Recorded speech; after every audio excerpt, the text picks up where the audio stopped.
રાજકોટ જિલ્લાના ધોરાજી તાલુકાના મોટી મારડ ગામે મોટી મારડમાં બજેટને નામંજૂર કરી કિન્નાખોરી રાખવામાં આવેલ હોવાને લઈ સરપંચ મહિલા સાથે સંબંધના આગેવાનો દ્વારા પ્રાંત કચેરી આવેદનપત્ર આપવામાં આવ્યું હતું।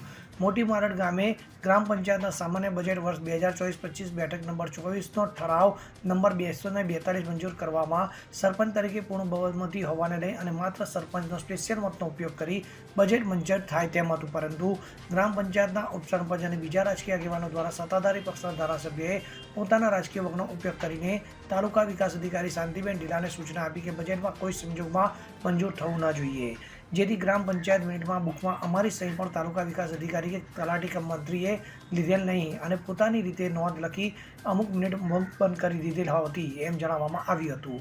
ત્યારે તાલુકા વિકાસ અધિકારીને મૌખિક અને લેખિત જાત તે જ દિવસે કરેલ હોવા છતાં કોઈ વાત તે માને રાખવામાં આવી નથી અને બજેટ અટકાવી દેવામાં આવ્યું હતું, જેને લઈ ધારાસભ્ય મહેન્દ્ર પાંડલે અને તાલુકા વિકાસ અધિકારીને ટેલિફોન અને રૂબરૂ મળવાની કોશિશ પણ કરાઈ હતી, પરંતુ તેઓ પણ મળવા પામ્યા નહોતા। જે બાદ જિલ્લા વિકાસ અધિકારી અને રાજકોટ જિલ્લાને પણ અરજ અહેવાલ કરવામાં આવેલા હતા, ત્યાંથી પણ કોઈ પ્રત્યુત્તર મળી ન આવતા રજૂઆત સાચી હોવાને લઈ ગુજરાત પંચાયત દ્વારા અપિનેશ કલમ 99 મુજબ ગ્રામ પંચાયતનું બજેટ મંજૂર થયેલ ગણાય, પરંતુ તાલુકા વિકાસ અધિકારી દ્વારા કાયદાને નેમે મૂકીને અમુક રાજકીય લોકોના દબાણમાં આવી પોતાના હોદ્દાનો દુરુપયોગ કરવો જોઈએ, તેથી તેની સામે ડિપાર્ટમેન્ટ ઇન્કવાયરી મૂકી તપાસ કરવા, કાયદેસરની કાર્યવાહી કરવા અને ગ્રામ પંચાયતનું બજેટ મંજૂર કરવામાં આવે માટે આવેદનપત્ર આપી રજૂઆત કરવામાં આવી હતી। જ્યારે જો આનો કોઈ નિકાલ નહીં આવે તો ગાંધી છીકા માંગે આમરત ઉપવાસ અને રસ્તા રોકો આંદોલન કરવાની બી ચીમકી ઉચ્ચારવામાં આવી હતી। રોલ તમારા નામથી શરૂઆત। મારું નામ જયેશ ચૌધરી છે। આજરોજ અમે ડેપ્યુટી કલેક્ટર સાહેબ પાસે રજૂઆત કરવા આવ્યા હતા।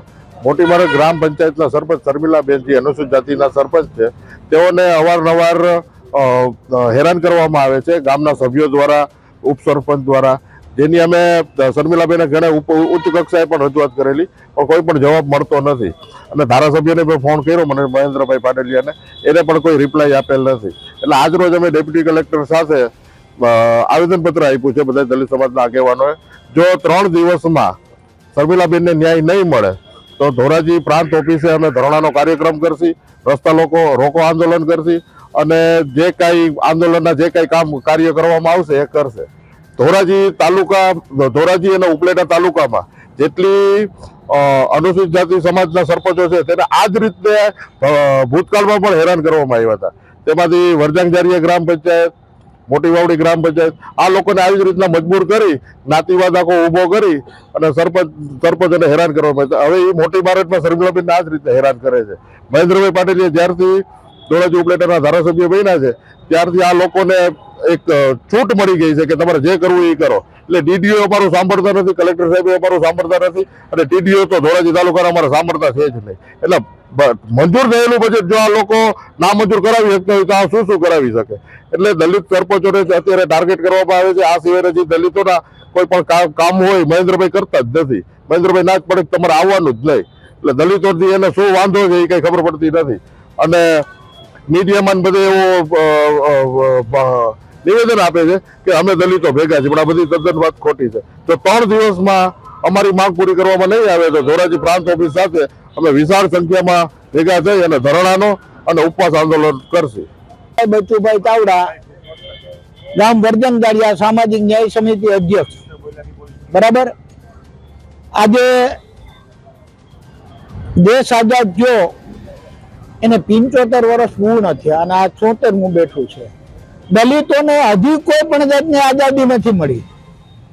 દલિતોને જ્યાં જ્યાં અનામતો આવે છે ત્યાં બજેટ નામંજૂર કરે, કા દલિતોની ઉપર હેરાનગતિ, જે વરજાંગજાળિયા પ્રભાબેન અલ્પેશભાઈ ચાવડા સરપંચ એની ઉપર બજેટ નામંજૂર કરવાના જે મોટી મારડ શર્મિલાબેનનું જે બજેટ નામંજૂર કર્યું એ રીતનો જ આ પ્રશ્ન વરજાંગજાળિયાની અંદર બન્યો હતો।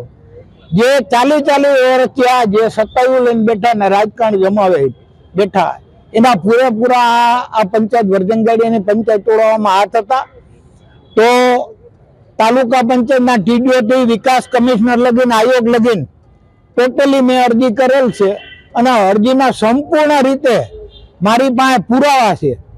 પુરાવા સહિત હું વાત કરું છું, કોઈ પણ જાતનું કોઈ અધિકારીઓએ આ ધ્યાનમાં લીધું નથી, જેથી કરી અને મારી આ વાત હું પૂર્ણ કરું છું કે આની આગળ પણ કોઈ પણ જાતની આગળ અમે જો આ અમને ન્યાય નહીં મળે, આજે મોટી મારવાનો કેસ બન્યો છે બજેટ નામંજૂર કરવાનો, તો અમારું આ 3 દિવસની અંદર જો ધ્યાનમાં નહીં લે તો અમે ધારણા ઉપર બેસશું.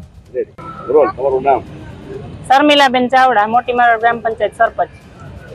શું તમારી માંગણી, શું વ્યથા છે? મારી માંગણી એટલી જ છે કે છેલ્લા 6 મહિનાથી મને માનસિક ટોર્ચર અને હેરાન પરેશાન કરવામાં આવી રહ્યું છે ઉપસરપંચ અને તેના સભ્યો દ્વારા.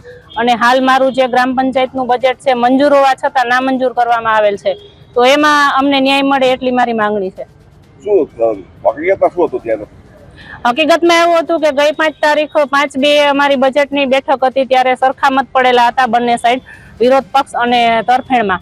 ત્યારે મેં વધારાનો જે સરપંચ તરીકે સ્પેશિયલ મત નાખવાનો હોય એ નાખવાનું કહેતા ટીડીઓ મેડમે અને તલાટી મંત્રીએ મને ના પાડેલી, અને ત્યારે મને મત નાખવા ના દીધેલો અને મારું બજેટ મંજૂર હોવા છતાં નામંજૂર કરવામાં આવ્યું. અને ત્યાર પછી મને તાત્કાલિક બીજી મિટિંગના એજન્ડા કાઢવા માટે ટીડીઓએ મજબૂર કરેલી, અને એ બીજી મિટિંગના એજન્ડા કાઢ્યા ત્યારે એ લોકોએ એવું ષડયંત્ર કરેલું કે મારા એક સભ્યને ગુમ કરી દીધેલા અને મારું બજેટ નામંજૂર કરવાનો આખો કારસો ઉભો કરેલો.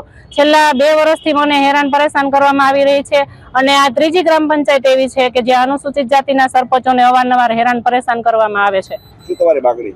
અમારી માંગણી એટલી જ છે કે આ દેશમાં સ્વતંત્ર રીતે જીવવાનો બધાને અધિકાર હોય છે. અમારા જે આ 3 સરપંચો ઉપર જે કાંઈ બનાવ બન્યા છે, અને હાલમાં મારી ઉપર જે આ બનાવ બન્યો છે, એ બનાવમાં મને ન્યાય મળે અને મારું બજેટ વહેલી તકે પાસ કરવામાં આવે. જે પહેલી મિટિંગમાં મારું બજેટ પાસ જ હતું છતાં એને નામંજૂર કર્યું છે, એને મંજૂર કરી અને વિકાસના કામમાં અવરોધ ઊભા કર્યા છે, તો એ મંજૂર કરી અને અમારું જે ન્યાય અમને ન્યાય મળે એવું અમારી માંગણી છે. અલ્પેશ ત્રિવેદી સાથે CN24 ન્યૂઝ, ધોરાજી. હવે જુઓ દેશ દુનિયાની તમામ ખબરો તમારી આંગળીના ટેરવે. ઉઠાવો મોબાઈલ અને Google Play Store પરથી ડાઉનલોડ કરો અમારી CN24 ન્યૂઝ મોબાઈલ એપ.